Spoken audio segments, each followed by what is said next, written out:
أعوذ بالله من الشيطان الرجيم. بسم الله الرحمن الرحيم. وأوحي إلى نوح أنه لن يؤمن من قومك إلا من قد آمن فلا تبتئس بما كانوا يعملون. واصنع الفلك بأعيننا ووحينا. وأوحي إلى نوح أنه لن يؤمن من قومك إلا من قد آمن فلا تبتئس بما كانوا يفعلون.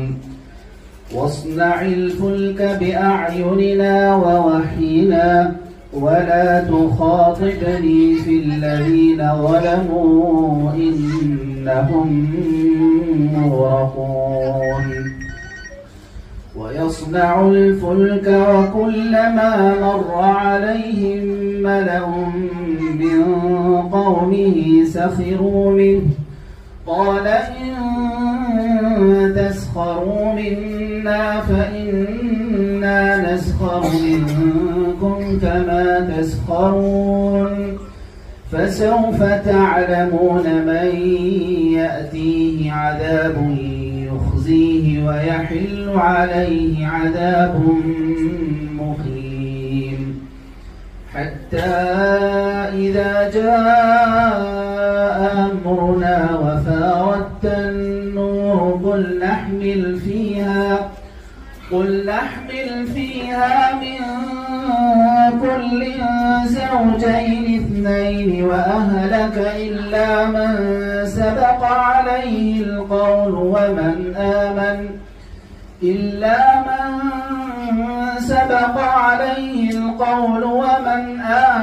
وما آمن معه إلا قليل.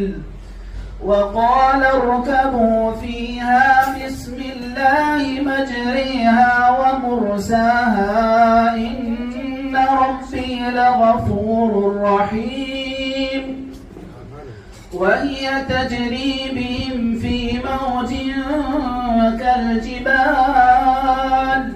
ونادى نوح ابنه وكان في معزل يا بني اركب معنا ولا تكن مع الكافرين. قال سآوي إلى جبل يعصمني من الماء. قال لا عاصم اليوم من أمر الله إلا من رحم. وحال بينهما الموج فكان من المغرقين. وقيل يا أرض ابلعي ماءك ويا سماء أقلعي وغيض الماء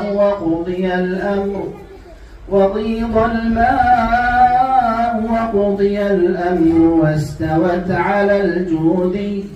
وقيل بعدا للقوم الظالمين. ونادى نوح ربه فقال رب إن ابني من أهلي وإن وعدك الحق وأنت أحكم الحاكمين. قال يا نوح إنه ليس من أهلك إنه عمل غير صالح فلا تسألني ما ليس لك به علم إني أعظك أن تكون من الجاهلين. قال رب إني أعوذ بك أن أسألك ما ليس لي به علم وإلا تغفر لي وترحمني أكن من الخاسرين. قيل يا نوح اهبط بسلام منا وبركات عليك وعلى أمم ممن معك وأمم سنمتعهم ثم يمسهم منا عذاب أليم تلك من أنباء الغيب نوحيها إليك ما كنت تعلمها أنت ولا قومك من قبل هذا فاصبر إن العاقبة للمتقين صدق الله العظيم.